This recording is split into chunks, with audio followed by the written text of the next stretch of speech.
il va y avoir quelqu'un qui fait le boniment, ou ça on appelle bonimenteur ou bonisseur, et cette personne va à la fois non seulement attirer le public, mais essayer de mettre de faux dialogues, d'imaginer des dialogues, de faire des bruits, un peu de musique. Et rapidement, on se rend compte que même si les films sont courts, on a besoin de quelque chose derrière, à la fois pour aussi surmonter le bruit de la salle, parce que le spectateur est très bruyant à l'époque, il ne se gêne pas pour commenter ce qui se passe sur l'écran. Mais on va mettre soit un pianiste, un musicien, un chanteur à la limite, ou quoi. Tout musicien qui arrivera à soutenir l'action ou à l'illustrer par une musique plus ou moins appropriée. L'accompagnement musical s'impose très vite. Il constitue un complément indissociable de l'image, contribuant ainsi au réalisme cinématographique. Certaines salles vont plus loin en proposant de véritables tableaux animés et parlés avec imitation parfaite du bruit du pas des hommes, des chevaux, du canon ou de la fusillade.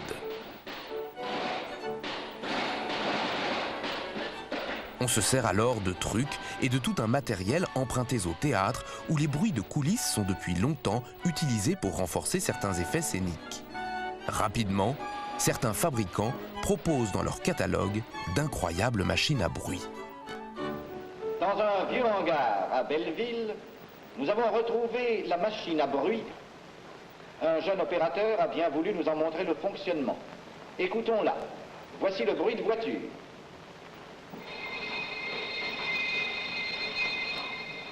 Le bruit de voiture avec le pas des chevaux.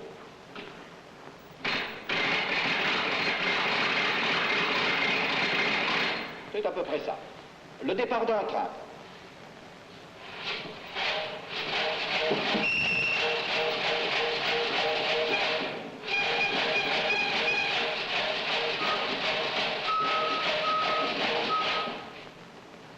Un bruit indispensable dans les scènes de ménage, la vaisselle cassée.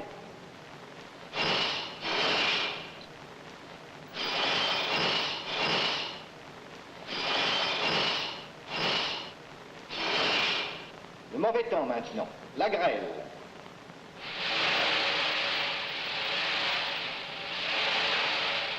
Le vent.